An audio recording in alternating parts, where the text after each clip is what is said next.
நல்ல ஒரு வணக்கம் நாளும் வளர்ந்துட எதிர்க்கட்சி சொந்தக்காரர்கள் அனைவருக்கும் மாலை வணக்கங்க.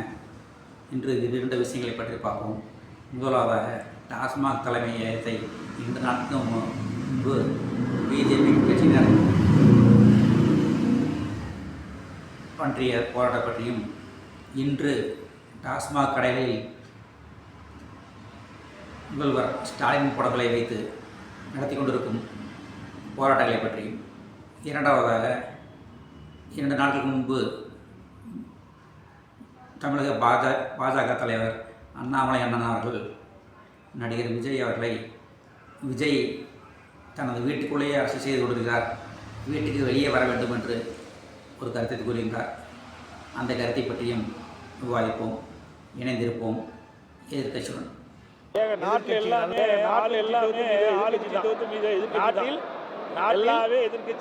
எதிர்கட்சியாக பார்க்காதீர்கள். எதிர்கட்சி இருக்கான்ல எதிர்கட்சிகளால்.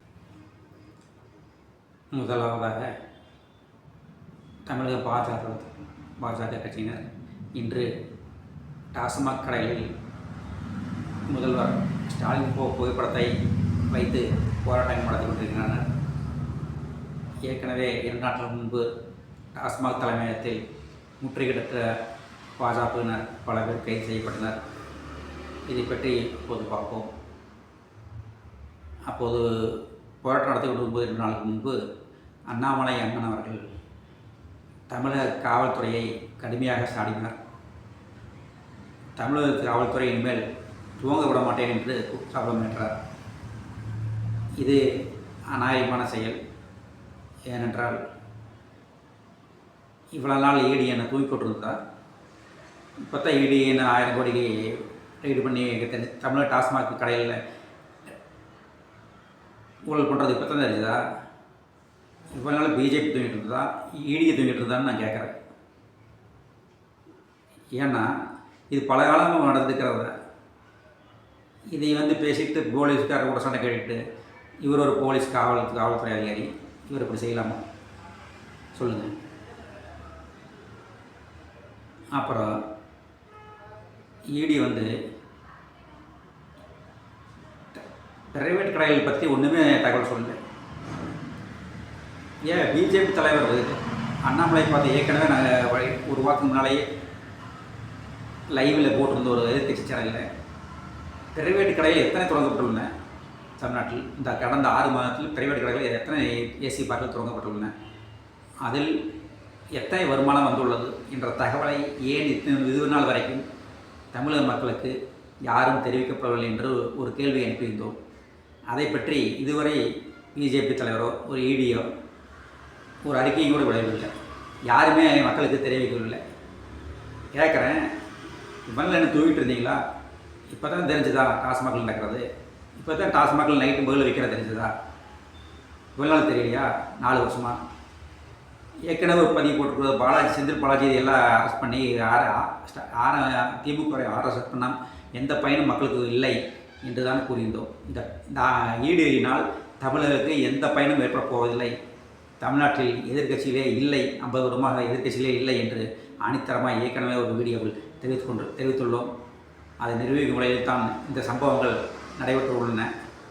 அடுத்தது 2 நாளுக்கு முன்பு நடிகர் விஜய் பற்றி விஜய் பற்றி கடுமையாக அண்ணாமலை அவர்கள் சாடியிருந்தார். என்னென்னா, நடிகர் விஜய் அவர்கள் வீட்டுக்குள்ளேயே அரசியல் செய்கிறார், வீட்டுக்குள்ளே வெளியே வந்து அரசியல் செய்யட்டும் என்று கூறியிருந்தார். இது நியாயமான தலைவர்? இன்னும் வீட்டுக்குள்ளே நடத்தின என்ன, வீட்டுக்குள்ளே வெளியே நடத்தின என்ன, எல்லாம் ஒன்று தான். இன்னும் இந்த கூட்டம் போடுறது, மாநாடு போடுறது, பேட்டி கொடுக்கறது, மக்களுக்கு மாநாடு போட்டு 1000 ரூபா 500 ரூபா கொடுத்து கூப்பிட்டு போய் போடுறது, மாநாடு போடுறது, இதெல்லாம் பெரிய விஷயங்களா?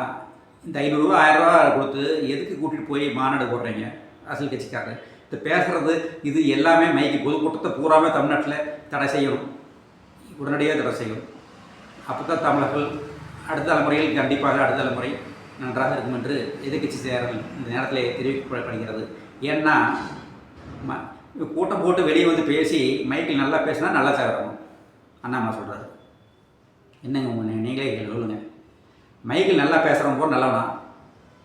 அவன் தான் பூரா நடிகனா சேகரன் நடிச்சுட்டு வந்து மைக்கில் பேசுகிறேன். மைக் விட்டு அந்தளவு போனோன்னே கவுண்டமணி ஏதோ படத்தில் கேட்பாரு. அது மாதிரி தான் இருக்குது. மனு கொடுக்க வருவான் ஒருத்தர். கவுண்டமணி அதை பார்த்துட்டு ஏடா மனு அவனுக்கு படிக்க தெரியாத கொடுக்குறீங்களா அப்படின்னு சொல்லுவார் கவுண்டமணி. அவர் எம்எல்ஏ இங்கே மக்கள் முன்னாடி இப்படி பேசாதடா, எனக்கு படிக்க தெரியாதுன்னு சொல்லி மானத்தை எடுக்காத நம்பிக்கை. உங்களுக்கு தான் எல்லாத்துக்குமே தெரியுமே, நீங்கள் படிக்க தெரியாதுங்க, ஒன்றுமே பேச தெரியாதுன்னு உங்கள் அரசியல்வாதிகள்னு எல்லாத்துக்கும் தெரியுமாச்சே அப்படின்னு சொல்லி கவுண்டமணி சாடுவார். அதைத்தான் இந்த நேரத்தில் ஞாபகப்படுத்திக்கிறோம். அந்த காலத்தில் எல்லாம் படிக்கிறவங்க பேசாதவங்க எல்லாமே இன்னும் அரசியல்வாதி ஆனாங்க.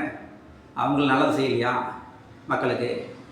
எத்தனை பேர் காமராஜரில் இப்படியெல்லாம் பேசிட்டு இப்படியெல்லாம் பேசியா மக்களுக்கு நல்லது செஞ்சார்? மைக்கில் நாடகம் மாடி நடித்து இப்படி அடுத்தவங்களை தாக்கி பேசி அநாயகமாக பேசி தான் ஆட்சி நடத்தினாரா? அவர் ஒன்றுமே செய்யலையா? இப்போ இருக்கிறவங்க தான் செஞ்சுருக்காங்களா? இந்த கேள்வியை நான் இந்த நேரத்தில் கேள்விக்கு உங்களோட மக்களிடம் கேட்க ஆசைப்படுகிறேன். எந்த நிலையில் தமிழகத்தில் மைக்கில் பேசுகிறவங்க தான் நல்ல அரசியல்வாதி என்று தீர்மானிக்கப்படுகிறதோ அப்போதோ தமிழக அரசியல் சாக்கடையாகிவிட்டது. எவனும் செய்ய மாட்டானுங்க.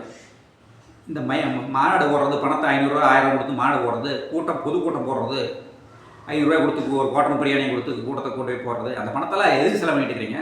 இந்த பணத்தெல்லாம் எதுக்கு எடுக்க போகிறீங்க? எதுக்கு செலவு பண்ணுறீங்க?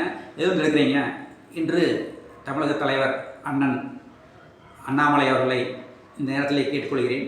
ஏன்னா நாங்கள் எந்த கட்சிக்குமே ஆதரவாக எந்த நிலையிலும் பேச மாட்டோம். அதனால தான் எதிர்கட்சின்ட்டு பெயர் வைத்துள்ளோம். உங்களுக்கு எங்களுடைய கருத்துக்கள் பிடித்திருந்தால் எதிர்கட்சி சேனலை ஆதரவு கொடுங்கள் என்று இந்த நேரத்தில் பிடித்திருந்தால் மட்டும் ஆதரவு கொடுங்கள் என்று கேட்டு 50 வருடமாக பல வருடங்களாக 50 வருடமாக தமிழ்நாட்டில் எதிர்கட்சியிலே இல்லை என்ற நேரத்திலே ஒரு ஆணத்தமாக கூட்டிக் கொண்டு அண்ணாமலை பேட்டி 2 நாளாக நான் வயல் வாங்கி போயிட்டுருக்குது. அதுலேயும் சொல்ல இப்போ நேரத்துக்கும் நாங்கள் போட்ட வியூஸ் நிறையா தான் போயிட்டுருக்குது. நிறையா மக்கள் பாட்டுக்கிறாங்க அண்ணாமலை பேட்டியை அவர் பேசுகிறத. இருந்தாலும் நடிகர் விஜய் அவர்கள் வீட்டுக்குள் பண்ணுவது தவறே இல்லை என்று, வீட்டுக்குள் அரசியல் செய்வது தவறே இல்லை என்பதை இந்த நேரத்தில் தெரிவிக்கொள்கிறேன். ஏனென்றால் வெளியே வந்து அவர் என்ன நாடகம் மாடி எல்லாத்தையும் நடித்து பணத்தை செலவு பண்ணி பணம் கொடுத்து பணம் வாங்குறீங்களா? நீங்கள் பணம் கொடுத்து கூட்டம் போட்டு எல்லாத்துக்கும் பணம் கொடுக்கணும்னு நீங்கள் சொல்கிறீங்களா? சொல்லுங்கள் அண்ணாமலை சார், இது எந்த விதத்தில் நாயா? ஆகவே தமிழக மக்கள் அனைவரும் இந்த கலாச்சாரத்தை ஒழிக்க வேண்டும் என்று, அப்பத்தான் அடுத்த தலைமுறை நன்றாக வாழும் என்று உங்களையெல்லாம் கேட்டுக்கொண்டு 2026 பிறக்கும் குழந்தைகள் கண்டிப்பாக இதை அடித்து ஒருங்குவார்கள் என்ற நம்பிக்கையோடு உங்களிடமிருந்து விளைகிறேன். நன்றி, வணக்கம். எதிர்கட்சிகளால் நாட்டில் எல்லாமே ஆளுங்கட்சி எதிர்கட்சி தான். எல்லாமே எதிர்கட்சியாக பார்க்காதீர்கள், எதிர்கட்சியாக பாருங்கள். எதிர்கட்சி இருக்கான்ல, இந்த எதிர்கட்சி இருக்கான்ல